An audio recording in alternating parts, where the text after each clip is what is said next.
Hi, my name is Blake, and today I'm going to discuss how to encrypt your emails so no one but the intended recipient will be able to see it. Before we begin, I'd like to discuss some design goals. The first and most important goal is privacy. In other words, no one but the intended recipient should be able to see the message.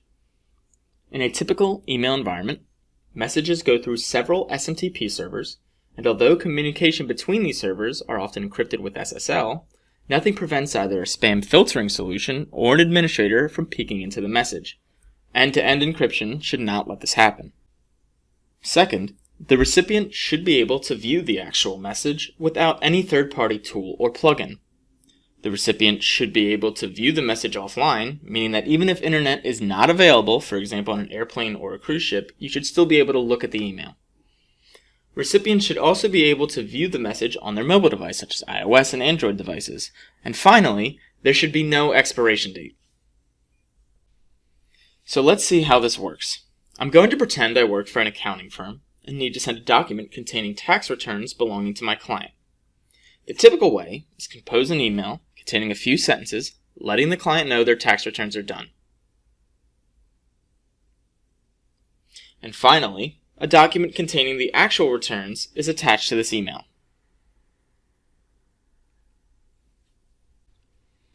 Now I could have composed this email using any email client, such as an iPhone, Microsoft Outlook, Mozilla Thunderbird, or even a web-based email system. The only extra step I'll need to take is to add a suffix word along with a password in parentheses. In this example, the suffix word is encpass, and I put the desired password in the parentheses. An important thing to note is that the password is case sensitive and space sensitive.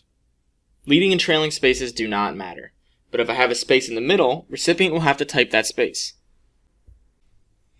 So to summarize, there is no difference in this message but that extra suffix word and a password I typed in the subject line. It has normal content along with an attached file. Both the content as well as the attachment may contain sensitive data that no one should be able to see but the intended recipient. Once done, I simply send the message. Notice that when I send this message, it is going to take a few extra seconds. That is because the system is now encrypting my message right after I hit the send button. Now let's see what happens on the receiving end. Note that I can use any email client to view my messages. In this case, since my recipient was on Google, I'm going to use my web browser. When I open my message, it says I have received an email with an encrypted message containing a PDF attachment. One other thing to notice is that my subject line does not contain that suffix which was added by the sender. So now I download and try to open this attached file. And now it's going to ask me for the password, which will open the PDF file. Finally, I see my original message in the viewer. Notice that my tax returns are also attached to this PDF file. I can save these returns on a different location if I want. So now let's see what happened in the background. The minute the message was received from the user's email client, Zeems converted that email into a password-protected PDF file. It uses strong AES 256-bit encryption, and therefore no one will be able to see this message without a password. This conversion happens even before it goes through the rules engine for spam filtering.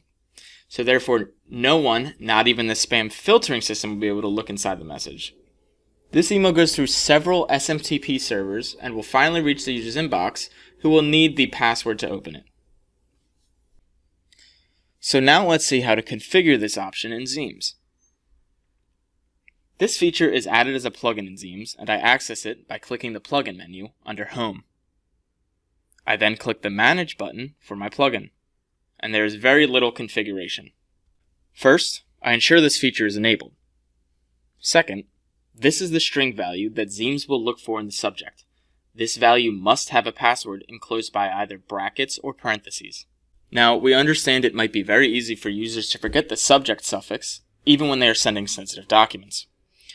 Therefore, if this option is checked, Zeems will look for sensitive keywords in the document and reject the email if the user did not put the suffix in the subject. Besides the actual keywords, there are a few template words that look for patterns. For example, this template will look for credit card numbers in the email and will reject the message if a number matching this pattern is found in the content. So let's see how this works. So now I'm going to use my regular email client to compose a message with a credit card number in the body, but I won't put the suffix in the subject line. And as you'll see, I get an error message from the system complaining that my email must be encrypted. The error message must also contain the word which triggered this error message. And one last point I want to make is that Zeems will only encrypt outbound messages. Zeems will never use encryption on inbound emails, even if subject suffix is present in the subject line. And additionally, one of two conditions must be met. The sender must have used user ID and password to send their message. This will only happen when Zeems is configured as the SMTP server in Outlook or Thunderbird and authentication is applied. Or it must be coming from an IP address that is allowed to relay. So this concludes the video. To summarize, I just showed you how to encrypt any email that will stay protected through every step of the email delivery system. This is done without any plugins or requiring the end user to create accounts. I hope you've enjoyed this video, and I recommend you to watch our other videos on our site.